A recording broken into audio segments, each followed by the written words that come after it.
Ne awala ke. Ebe na mia no wo. Do gbeda.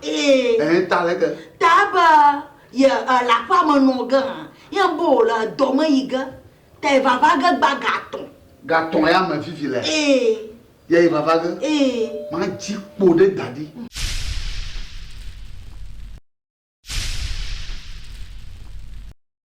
No.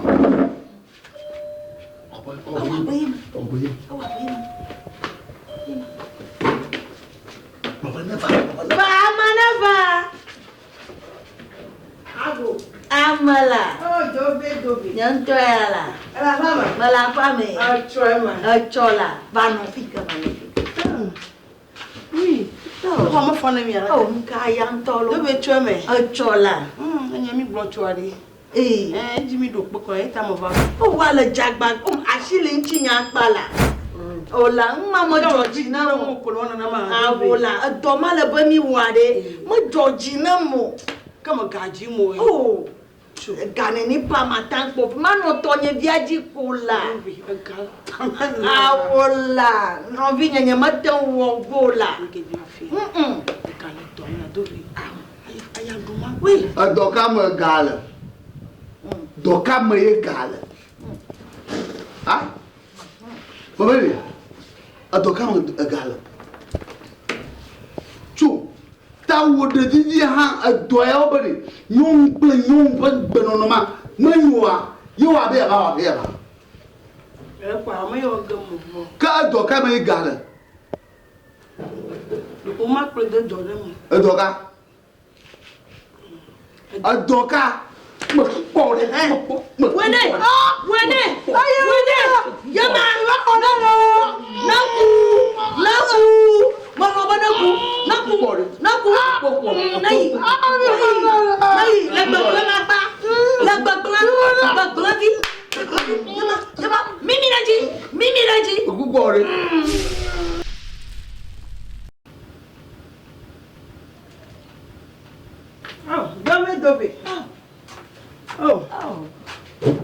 Dobara. Dopa. Malilo. Ko ha mo fa no ra. Dora kamaliola. Do veni mo gbunu bonari. Di dora pere do ya nla. Do ya. Ya so lo te pere do ya mo lo. Ah, Gamala shinola. do veni gamala shi. Gala shi ni. Na o do ya mo na lo ma fi on la. Ma po gada mo la. Do ya wo mo la mala. Ah, mo gan la mi ashi. Tuna fonem. Na pro gada mi na ya du ya katana to tenale. Ma bia olo ka doka e. Non plus non podo. Al gado là, am gan le mi asila. Calme. Não. Não. Do ve. Non, ade demon ko ma ba gbo la po mo. Amata kamananya. Na mo wo ma pode. Po, nku ye na gan le mo do ve. Aya du ma pa na shi mo nti. Ko na po.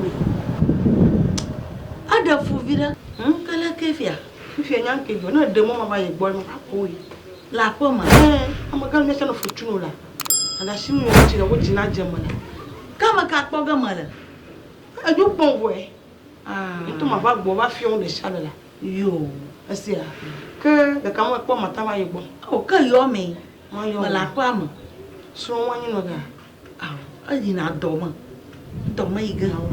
Choke mo ba gbo. Cho. Abaga na ni mana. Aba gato mo me na. O tro gato. Yo. Kama kata ya no doma o ya. Wala ju. Aja ju. Amo ga fun ko de domi aya bu ma pa na ma fi am ko. Do be ku fi ajiji ko ga na ke do so wi am la si. Anya ke jo mo ga na mo de kan bo fi eta ni ma be ko na. Yo. Akpalo.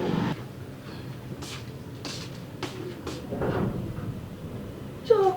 Nya tepo. Yo. Baba ga kwa ma. Li ola kwa. Ni poga.